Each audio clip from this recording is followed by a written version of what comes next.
इसके बाद कुछ मिनट तक सनी का मूड खराब रहा, लेकिन फिर उसने खुद को इससे बाहर निकालने और ताजी हवा लेने की कोशिश करते हुए गहरी सांस। असली दुनिया में ऐसी हवा मिलना मुश्किल है। धूल और अन्य प्रदूषण से इसे बेकार बना दिया था। पहाड़ी इलाकों की सामान्य बदबू का तो जो जिक्र ही नहीं किया है। शहर के बेहतर हिस्सों में फिल्टर की गई हवा का स्वाद बोझ और शीतल था।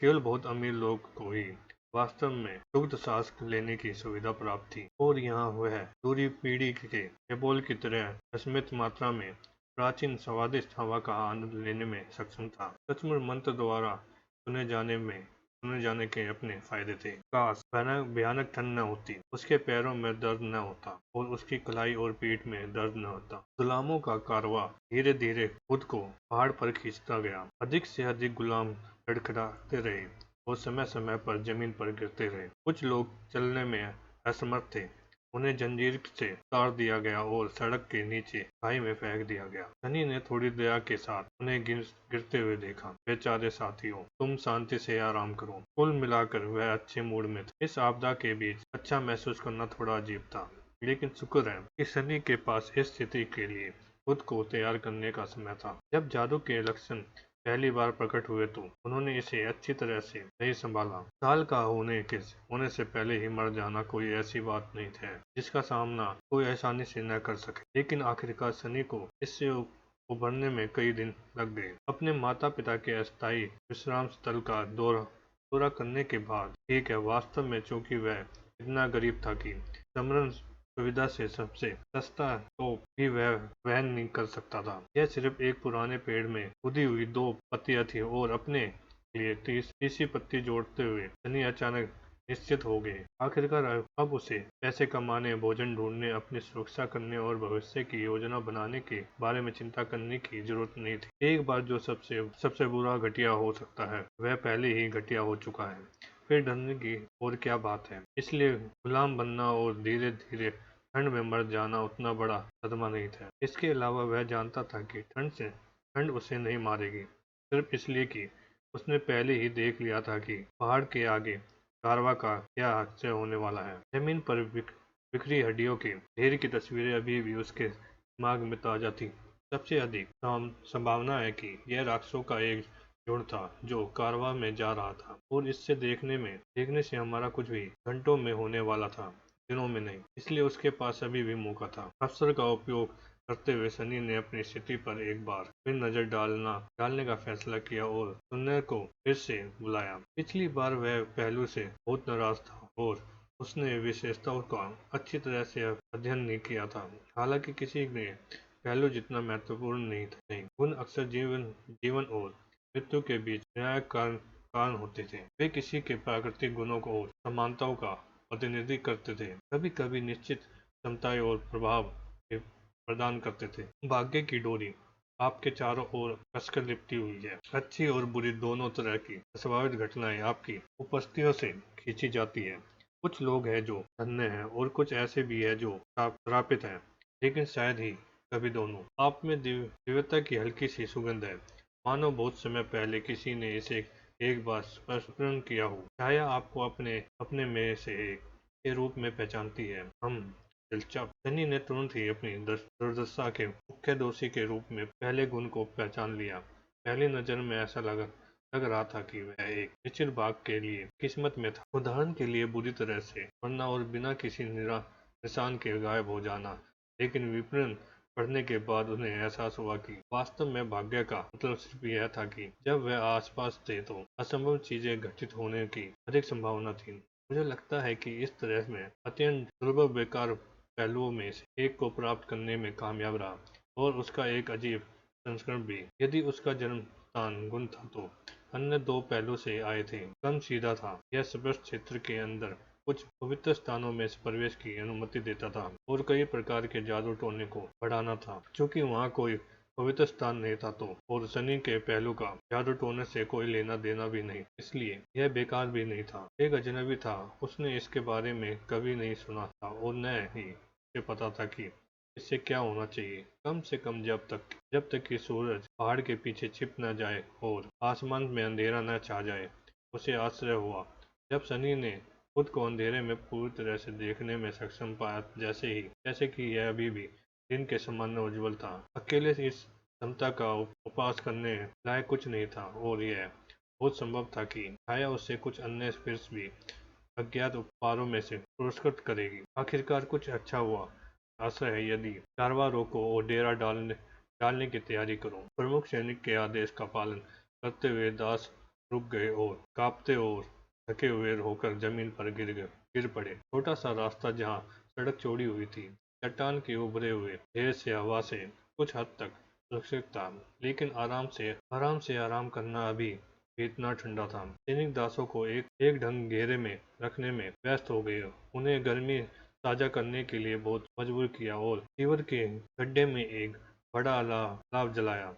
हालांकि अपने घोड़ों को देखभाल करने से पहले नहीं, भोजन पानी और अन्य सामान लेने जाने वाले वैगन, जिनमें मुख्य क्षमता मजबूती से चिपकी हुई थी, को हवा को रोकने के लिए आगे बढ़ा गया। चारों ओर देखने के दौरान सनी ने उस युवा सैनिक को देखा जो पहले से ही पहाड़ को देख रहा था, और उसके चेहरे पर एक जटिल भाव था। क्या अजीब है। जल्द ही अलावा भड़कने लगा। मजबूत गुलामों ने आग के करीब जाने की कोशिश की, जबकि सनी जैसे कमजोर गुलामों को ठंड में अपनी पीठ ठिठुरते हुए घेरे के भारी छोर पर बैठने के लिए मजबूर होना पड़ा। कोई भी आंदोलन इस तथ्य से बोझिल था कि वे अभी भी जंजीरों से जकड़े हुए थे। यही कारण है कि परिचित चौड़े कंधों वाला गुलाम लो के करीब पहुंचने के अपने सभी प्रयासों के बावजूद वही समाप्त हो गया जहां उसने शुरू किया था। धिक्कार है इंपीरियर, उसने फुसफुसाया, साफ तौर पर चिढ़ गया। सैनिक गुलामों के चले और उन्हें पानी और खाना दिया। हर किसी की तरह सनी को भी बर्फीला पानी के कुछ घूंट और चट्टान फफूंदी लगी रोटी का एक छोटा टुकड़ा मिला। दिखने के बावजूद उसने खुद को पूरी तरह खाने के लिए मजबूर किया, ताकि वह पहले की तरह ही भूखा रह जाए। ऐसा प्रतीत होता है कि वह अकेला नहीं था। अलोपीय व्यापार शक्की गुलाम जो उसके पीछे चल रहा था, पीड़ा में इधर उधर देखने लगा। सभी देवताओं की कृपा से वे मुझे कालकोठरी में भी बेहतर खाना खिलाते थे। हताश होकर उसने जमीन पर थूक दिया, और कालकोठरी में बंद में से अधिकांश निर्दोष लोग भी फांसी के तख्ते पर जाने का इंतजार कर रहे थे। उसने कुछ कदम की दूरी पर, जहाँ पक्की सड़क खत्म होती है और तीखी चट्टानें शुरू होती है, बर्फ से बिखरे हुए चमकीले लाल जामुन उग रहे थे। सनी ने पहले भी उन्हें सड़क पर इधर उधर इकट्ठा होते हुए देखा था, और यह भी देखा था कि वे सफेद रंग की तुलना में वे लचीली चीजें कितनी सुंदर लग रही थी। चालाक गुलाम की आंखें चमक उठी, क्योंकि उसने चारों तरफ से जामुन की ओर रेंगने की कोशिश की। मैं उन्हें न खाने की सलाह दूंगा दोस्त। यह फिर से सौम्य आवाज वाला गुलाम था। सनी ने पलट कर देखा और आखिरकार उसे पहली ही बार देह में देखा। वह लगभग 40वें वर्ष का एक लंबा दुबला पतला और अजीब रूप से सुंदर व्यक्ति था, जिसकी शक्ल एक विद्वान की गरिमावती थी। उसके जैसा आदमी गुलाम कैसे बन गया, यह एक रहस्य था। फिर भी वह वही था। आप और आपकी सलाह फिर क्या क्षमतापूर्ण मुस्कुराया। इस जामुनों को ब्लड बैन कहा जाता है। वे उन स्थानों पर उगते हैं जहाँ मानव रक्त बहाया गया था। यही कारण है कि दास व्यवहार मार्ग पर हमेशा उनकी बड़ी संख्या होती है। तो क्या हुआ? बूढ़े आदमी ने हाँ भरी। रक्तपात जहरीला होता है। कुछ जामुन एक व्यस्त व्यक्ति को मारने के लिए पर्याप्त हो सकते हैं। चालाक गुलाम पीछे हट गया और विद्वान की ओर घूरकर देखा। सनी ने उन्हें ज्यादा तवज्जो नहीं दी, क्योंकि चारों ओर देखने के दौरान उसने अंत फीवर के स्थान को उस स्थान के रूप में पहचाना जहाँ की शुरुआत में उसके क्योंकि चारों ओर देखने के दौरान उसने अंत शिविर के स्थान को उस स्थान के रूप में पहचाना जहाँ की शुरुआत में उसकी दृष्टि में दासों की हड्डियां बर्फ के नीचे दबी हुई थी, और वह शर्त लगाने को तैयार था कि जो कुछ भी था उसे उस सभी को मार डाला वह जल्द ही होने वाला था। मानो उसके विचारों का उत्तर देने के लिए ऊपर से एक तेज आवाज गूंजी, और अगले ही पल आसमान से कोई बहुत बड़ी चीज टूटकर गिरी। गुड़गुड़ाहट की आवाज की दिशा में मुड़ते हुए कई दासों ने अपने सिर उठाए। केवल ऊपर से चट्टानों और बर्फ के भारी टुकड़ों को अपने ऊपर बरसते देखा। वे तुरंत घबरा गए और चीखों के शोर में दूर जा गिरे। परछाइयां खुशी से काले पत्थरों पर नष्ट कर रही थी, क्योंकि मोटी जंजीरें उसे गुलाम जमीन पर गिर गए और दूसरों को अपने हाथ खींच लिया।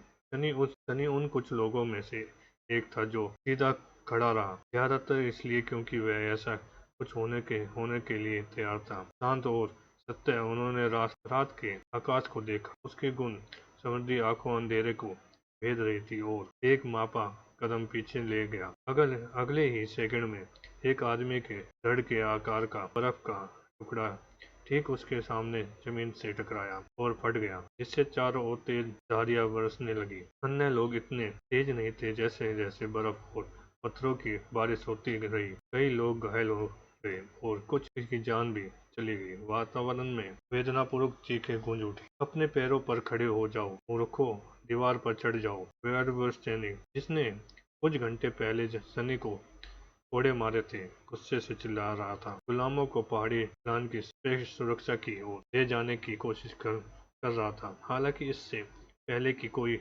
उसके आज्ञा पर ध्यान दे पाता, कोई बड़ी चीज नीचे गिरी, जिससे उसके पैरों के नीचे के पत्थरों में कंपन हो गया। यह कारवा और पहाड़ की दीवार के ठीक बीच में गिरा, जिससे कुछ सेकंड के लिए सब कुछ शांत हो गया। सबसे पहले यह गंदे बर्फ के ढेर जैसा दिखता था, आकार में लगभग गोल और एक घुड़सवार जितना लंबा।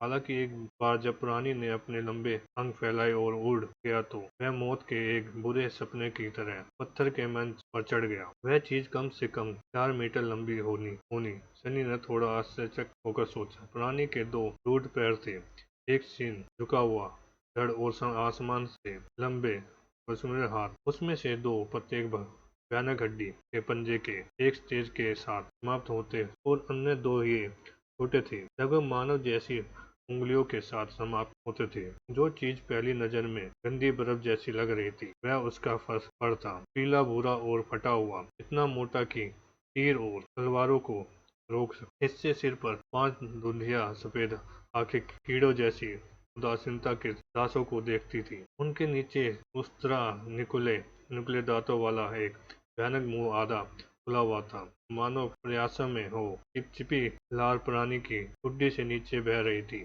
और बर्फ में टपक रही थी। हालांकि जिस चीज ने सनी को सबसे अधिक परेशान किया था, वह जीभ की त्वचा के नीचे कीड़े जैसा लगातार घूमती हुई अजीब आकृति। वह उन्हें स्पष्ट रूप से देख सकता था, क्योंकि दुर्भाग्य से वह उन बदकिस्मत आत्माओं में से एक था जो राक्षस के सबसे करीब थी, और उसे पहली प्रतीक्षा में उल्टी जैसा दृश्य मिल रहा था। ठीक है, यह तो बस बहुत ज्यादा है, उसने स्पष्ट होकर पूछा।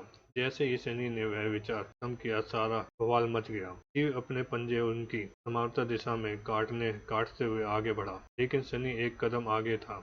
एक भी क्षण बर्बाद किए बिना उसने बगल में छलांग लगा दी, जहाँ तक चैन की अनुमति थी। आसानी से चौड़े कंधे वाले गुलाम को अपने और राक्षस के बीच रख दिया। उसकी त्वरित प्रतिक्रिया ने उसकी जान बचा ली, क्योंकि वे तेज पंजे प्रत्येक तलवार जितने लंबे थे। एक सेकंड के अंश के बाद चौड़े कंधे वाले आदमी को काट दिया और खून की धारा हवा में उड़ गई। भीगकर सनी जमीन पर गिर गया और उसका साथी गुलाम अब एक लाश ऊपर से उस पर गिर गया। लालत है, तुम इतने भारी क्यों हो? अध्यायी अंधे हुए सनी ने एक ठंडी चीख सुनी और मुस्कान महसूस किया कि एक विशाल छाया उसके ऊपर से गुजर रही थी। इसके तुरंत बाद रात में चीखों की गगनभेदी ध्वनि गूंज उठी। इस पर कोई ध्यान न देते हुए उसने लाश को एक तरफ लुढ़काने की कोशिश की, लेकिन जंजीर के एक जोरदार झटके ने उसे रोक दिया, जिससे उसकी कलाइयां मुड़ गई और उसका दिमाग सफेद गर्म दर्द से भर गया। विचलित होकर उसने महसूस किया कि उसे कुछ कदम घसीट जा रहा है, लेकिन फिर अचानक चैन ढीली हो गई और वह फिर से अपने हाथों को नियंत्रित करने में सक्षम हो गया। देखिए, हालात और भी बुरे हो सकते हैं। मरे हुए आदमी की छाती पर अपनी हथेलियां रखकर उसने अपनी पूरी ताकत से धक्का दिया। भारी शब्द ने खड़पुरम से उसके सभी प्रयासों का विरोध किया, लेकिन फिर अंत में किनारे पर गिर गया, जिससे सनी मृत्यु हो गया। हालांकि उन्हें इस नई मिली आजादी का जश्न बनाने का मौका नहीं मिला, क्योंकि उसका खून अचानक बर्फ में बदल गया। क्योंकि उस पल में उसकी हथेलियां अभी भी चौड़े कंधों वाले गुलाम के कंधे बहते शरीर पर दबी हुई थी। उसे स्पष्ट रूप से मृत्यु व्यक्ति की त्वचा के नीचे कुछ हिलता हुआ महसूस हुआ। तुम्हें बस यह सोचना था कि चीजें कैसे बदतर हो सकती है। ठीक है, तुम बेवकूफ हो, उसने सोचा और फिर पीछे हट गया। लाश को अपने पैरों से धकेलते हुए सनी उससे जितना दूर जा सकता था रेंगता रहा, और जो कि लगभग 1.5 मीटर की दूरी पर थी। हमेशा मौजूद जंजीर की बदौलत उसने जल्दी से इधर उधर दौड़ाई। उसे पत्थर के मंच के विपरीत छोर पर एक नाचती हुई परछाइयों का एक समूह और चिल्लाते हुए दासों के एक उग्र होते राक्षसों की छाया दिखाई दी। फिर उसका ध्यान तब पर गया और बढ़ती हिंसा के कारण लाश के विपरीत दिशा में चंद्रश दास ढीले जबड़े और चेहरे पर भयभीत भाव के साथ उसे देख रहा था। सनी ने उसका ध्यान आकर्षित करने के लिए हाथ हिलाया। तुम क्या घूर रहे हो? इससे दूर हटो। चालाक गुलाम ने कोशिश की, लेकिन तुरंत गिर गया। चेन उन तीनों के बीच में मुड़ी हुई थी। छोटे कंधे वाले आदमी के वजन से नीचे दब गई थी। सनी ने दांत पीछ लिए।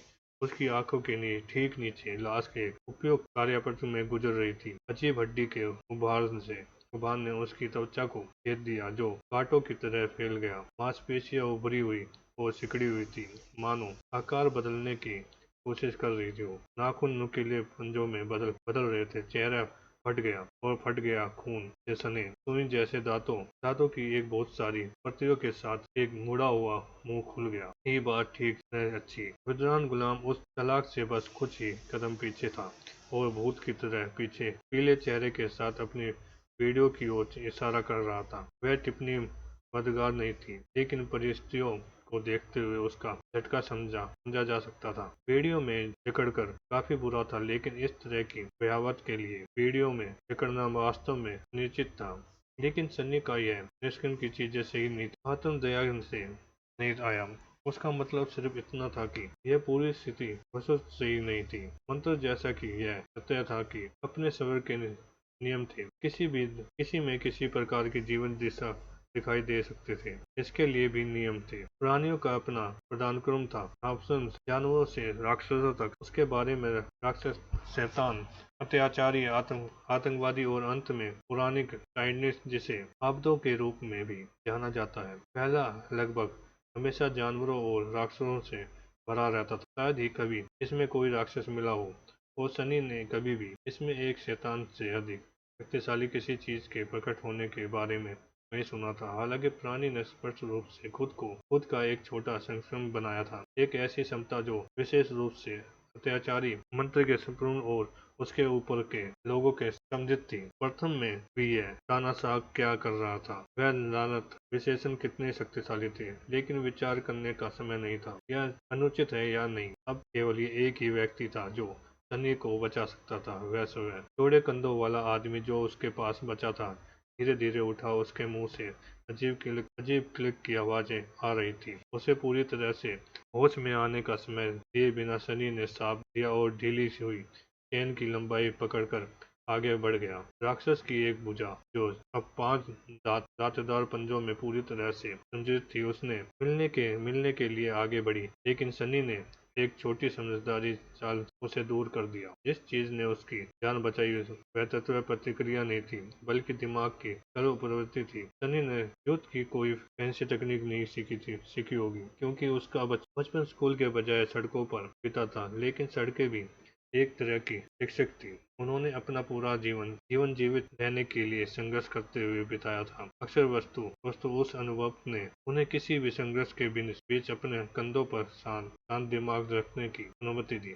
बड़ा सोचो, विशेष चिंता हम पर छोड़ दे। उसने जंजीर को राक्षस के कंधों पर फैल दिया और उसके हाथों को उसके शरीर पर टिकाते हुए खींच लिया। इससे पहले कि प्राणी, जो अभी भी सीमा और अपने परिवर्तन में सुरक्षित है, ठीक है, प्रतिक्रिया कर पाता, सनी ने उसके चारों ओर कई बार चेनें लपेटती मुश्किल से अपने चेहरे को पुरानी के भयानक पंजे से काटे जाने से बचाया। अच्छी बात यह थी कि राक्षस अब अपना हाथ नहीं हिला सकता था। बुरी बात यह थी कि चैन को चित्र करने के लिए उसने जिस लंबाई का उपयोग किया था वह सामान्य हो गई थी, जिससे उसके बीच लगभग कोई दूरी नहीं थी। आप दोनों सनी को अपने 2 साथी गुलामों को संबोधित करते हुए चिल्लाया, उस जंजीर को ऐसे खींचो जैसे कि तुम्हारा जीवन उस पर निर्भर हो। क्योंकि वे थे दास और प्रधान ने उसे घूरकर देखा और फिर यह समझकर कि वह क्या सोच रहा था, आगे बढ़ना शुरू कर दिया। विपरीत दिशा में जंजीर को पकड़कर उन्होंने जितना हो सके उतना जोर से खींचा। राक्षस पर अपनी पकड़ मजबूत की और उसे हिलने नहीं दिया। महान सनी ने सोचा। राक्षस ने मृत्यु होने की कोशिश करते हुए अपनी मांसपेशियों को उभारा। जंजीर चरमराने लगी। हड्डी की कीलों पर अटक गई, मानो धीरे धीरे टूट रही हो। इतना मान नहीं। बिना उस समय बर्बाद किए उसने अपने हाथ हवा में फेंके और अपनी बेड़ियों को आपस में जोड़ने वाली छोटी पतली चेन से प्राणी की गर्दन को पकड़ लिया और फिर उसने तेज कदमों से राक्षस के चारों ओर चक्कर लगाया और उसे खींचा और अंत में उसके पीछे चला गया। उसके पंजे से जितना दूर हो सकता था। सनी जानता था कि वह इतना मजबूत नहीं था कि अपने नंगे हाथों से किसी आदमी का गला तोड़ सके। उसे खाने की कोशिश करने वाले जैसे अजीब भयानक प्रवृत्तियों की तो बात ही छोड़ दो, लेकिन अब अपनी पेट को लीवर के रूप में और अपने पूरे शरीर के वजन का उपयोग करके वीडियो को नीचे खींचने के लिए उसके पास कम से कम एक मौका था। उसने अपनी पूरी ताकत से नीचे खींच लिया, यह महसूस करते हुए कि राक्षस का शरीर उसके ऊपर दबाव डाल रहा है। हड्डी की कीलें उसकी त्वचा में टकरा रही है। राक्षस संघर्ष करता रहा, जोर जोर से क्लिक करता रहा और उसे नीचे बांधते हुए जंजीर को तोड़ने की कोशिश करता रहा। अब सवाल सिर्फ यह था कि पहले क्या टूटेगा, जंजीर या राक्षस। मर जाओ कमीने। सनी के चेहरे पर कहने से पसीना और खून बह रहा था, क्योंकि वह जितना ताकत जुटा सकता था अपनी ताकत उसने से खींच रहा था और नीचे खींच रहा था। हर सेकंड अंतरकाल जैसा महसूस हो रहा था। उसकी ताकत और सहन शक्ति जो थोड़ी शुरुआत करने के लिए थी, जल्दी ही खत्म हो रही थी। उसके घायल पीठ, कलाइयाँ और हड्डियों की कीलों से दी गई मांसपेशियां पीड़ा में थी और फिर आखिरकार सनी को लगा कि राक्षस का शरीर शिथिल हो गया है। एक क्षण बाद हवा में एक हल्की सी जानी पहचानी आवाज गूंजी। यह सबसे सुंदर ध्वनि थी जो उसने कहीं भी नहीं सुनी थी। आपने एक निश्चित जानवर माउंटेन किंग को लार्वा को मार डाला है।